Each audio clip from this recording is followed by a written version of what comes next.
Hello. కానమోకు కథావచనం మోహనవచనం పరిజ్ఞాన హితభాండం నిత్య చదువరి శ్రోతలకు ఆహ్వానం. నమస్కారం. చదవదగునెవరు రాసిన తదుపరి చదివిన వెంటనే మరువక పలువురికి వినిపింపబూనిన అది ఏ పరిజ్ఞాన హితభాండమవుపో మహిళ మోహనవచనమై విరాజిల్లు. పరిజ్ఞాన హితభాండం లక్ష్యం ప్రతివారీ సమాచార హక్కు, తెలుసుకునే హక్కు సైతం జీవించే హక్కుతో సమానం. ఆ స్ఫూర్తితోనే ఇప్పుడు ఈనాడు సమాచార సౌజన్యంగా ప్రేమ్ వత్సాస్, ఫెయిర్ఫాక్స్, కెనడాస్ బఫెట్. ఇక వినండి ప్రముఖుల జీవిత విశేషాలు శీర్షికన ప్రేమ్ వత్సాస్, ఫెయిర్ఫాక్స్, కెనడాస్ బఫెట్. ఇక వినండి ఈ అంశాన్ని. నీలాంటి వాళ్ళ దగ్గర మేము వస్తువులు కొనం అని మొహం మీదే తలుపులు వేసిన చేదు అనుభవం. ఘరానా దొంగ ఎంత పద్ధతిగా కనిపిస్తున్నాడో చూడండి అన్న అవమానం. పెట్టుబడుల గురించి నీకేం తెలుసు, క్రేజ్ ఇండియన్ అనే వెటకారపు మాటలు. ఇలాంటి అవమానాలు, రిజెక్షన్స్ ఎదురైతే ఎవరైనా వెనక్కే తగ్గుతారు. నూటికో కోటికో ఒక్కడు ఆ పరిస్థితులకు ఎదురెళ్తాడు. ఆ కోటికొక్కడే ఈ ప్రేమ్ వత్స. 8 లక్షల కోట్ల రూపాయల విలువైన ఫెయిర్ఫాక్స్ ఆ సంస్థను స్థాపించి కెనడా బఫెట్గా ఎదిగిన ప్రేమ్ వత్స ఆయన జీవిత విశేషాలని మన కానమోకు కథావచనం శ్రోతలకు ప్రముఖుల జీవిత విశేషాలు శీర్షికన వినిపిస్తున్నాను, వినండి. కెనడాలోని టొరంటో నగరం.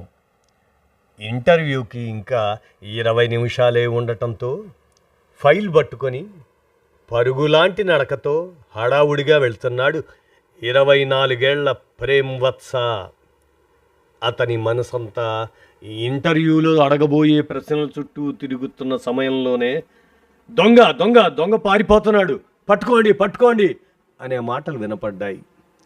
అవి తనని ఉద్దేశించే అని తెలుసుకునే లోపే కెనడా పోలీసులు తన పెడరెక్కలు విరిచి కట్టి బేడీలు వేశారు. తలకి తుపాకీ ఎక్కుపెట్టి సూటు బూటుతో ఎంత పద్ధతిగా ఉన్నాడో చూడండి, నేరాలు చేయడానికే ఇక్కడికి వస్తారు కాబోలు అని అంటున్న పోలీస్ మాటలు మొదట ఆయనకు అర్థం కాలేదు. కానీ ఆ వీధి చివర బ్యాంకులో జరిగిన దొంగతనం కేసులో అనుమానితుడిగా తనని అరెస్టు చేశారని తెలియడానికి అట్టే సమయం పట్టలేదు. ఈ అవమానం కన్నా ఇంటర్వ్యూకి వెళ్ళలేకపోతున్నానే అన్న బాధతోనే ఆ కుర్రాడి కళ్ళల్లో నీళ్లు తిరిగాయి. ఐఐటి మద్రాసులో చదువుకొని హైదరాబాదు నుంచి రెక్కలు కట్టుకుని వచ్చింది ఇందుకేనా అనే ఆందోళన ఆ కుర్రాడిని ఎక్కువ ఆవేదనకు గురి చేసింది. ప్రేమ్ పుట్టింది పెరిగింది హైదరాబాదులోనే.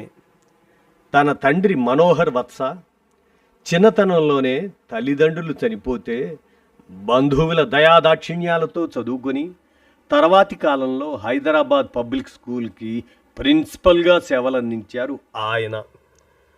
ఆయన స్ఫూర్తితోనే ప్రేమ్ ఐఐటి మద్రాసులో చదువుకున్నాడు. పై చదువులు చదువుకోవాలి అన్న ఆశతో కెనడా వచ్చాడు. కానీ అప్పుడున్న ప్రభుత్వ నిబంధనల ప్రకారం ఇండియా నుంచి $8, అప్పట్లో 64 రూపాయల కంటే ఎక్కువ సొమ్ముని తీసుకురాకూడదు. దాంతో ప్రేమ్ కెనడాలో కాలేజీ ఫీజుల కోసం రాత్రుళ్ళు పస్తులుంటూ ఒక్క పూటైనా తినడం కోసం ఇంటింటికి తిరిగి ఏసీలు, ఫర్నేసులు అమ్మేవాడు. చాలామంది వలసదారులపై వారి మీద ఉన్న వ్యతిరేకతతో మాకు సేల్స్ మ్యాన్ ఉద్యోగాలు కూడా మిగల్చరా అంటూ ముఖం మీదే తలుపులు వేసేవారు.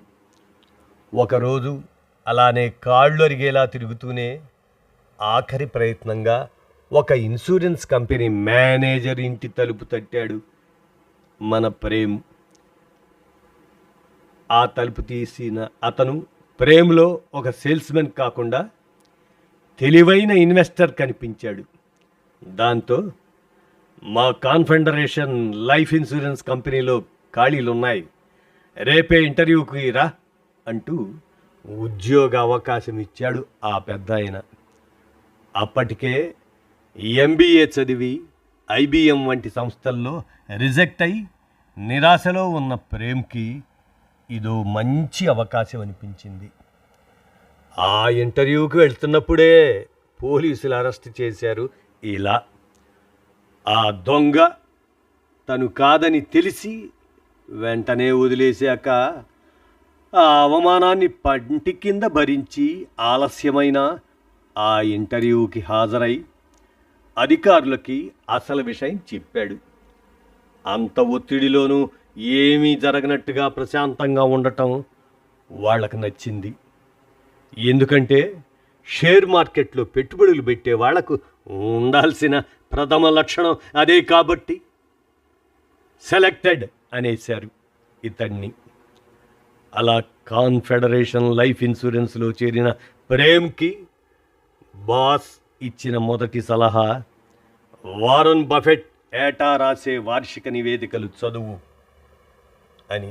ఈ సలహా ప్రేమ్ పైన ఎంత ప్రభావం చూపిందంటే బఫెట్ ఇన్సూరెన్స్ కంపెనీల సొమ్మును పెట్టుబడి పెట్టే బిలియనీర్ అయ్యారు.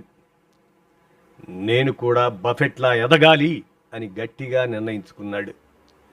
9 ఏళ్లలో ఆ సంస్థకు వైస్ ప్రెసిడెంట్గా ఎదిగాడు ప్రేమ్. 10వ ఏడాదిలో దివాలా తీస్తున్న ఒక ఇన్సూరెన్స్ కంపెనీని కొని దానికి ఫెయిర్ ఫ్యాక్స్ ఫైనాన్షియల్ హోల్డింగ్స్ అనే పేరు పెట్టాడు. ప్రపంచ ఆర్థిక మార్కెట్లలో రాబోయే సంక్షోభాలను ముందే గుర్తించడంలో ప్రేమ్ దిట్ట.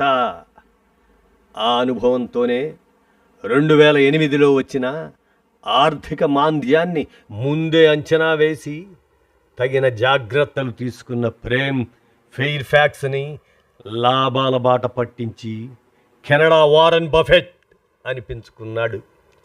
ఆ లాభాలతోనే మన దేశంలోని బెంగళూరు విమానాశ్రయం, సిఎస్బి బ్యాంక్, ఐఐఎఫ్ఎల్ వంటి బ్యాంకింగ్, పర్యాటక రంగాల్లో పెట్టుబడులు పెట్టాడు ప్రేమ్.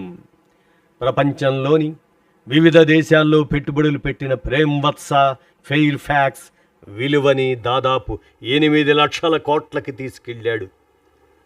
మరోవైపు తను పుట్టి పెరిగిన భారత ప్రజలకు సేవ చేయాలన్న ఉద్దేశంతో ఐఐటి మద్రాసులోని సుధా గోపాలకృష్ణన్ బ్రెయిన్ సెంటర్ దానికి 41 కోట్ల రూపాయల విరాళం అందించాడు.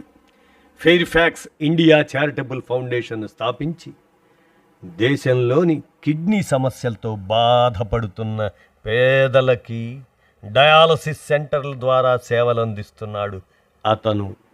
తొలి రోజుల్లో ఎదురైన అవమానాలకి, కష్టాలకి వెనక్కి తగ్గి ఉంటే ప్రేమ్ నేడు ఈ స్థాయిలో ఉండేవాడా? మీరే అవగాహనగా ఆలోచించండి. ఇది ప్రముఖుల జీవిత విశేషాల శీర్షికన Prem Watsa's Fairfax, Canada's Buffett అనేటువంటి ఈ అంశాన్ని మన కానమోకు కథావచన శ్రోతలకు ప్రముఖుల జీవిత విశేషాల శీర్షికన వారి జీవిత విశేషాలను వినిపించాను. విన్నారుగా, ధన్యవాదాలు.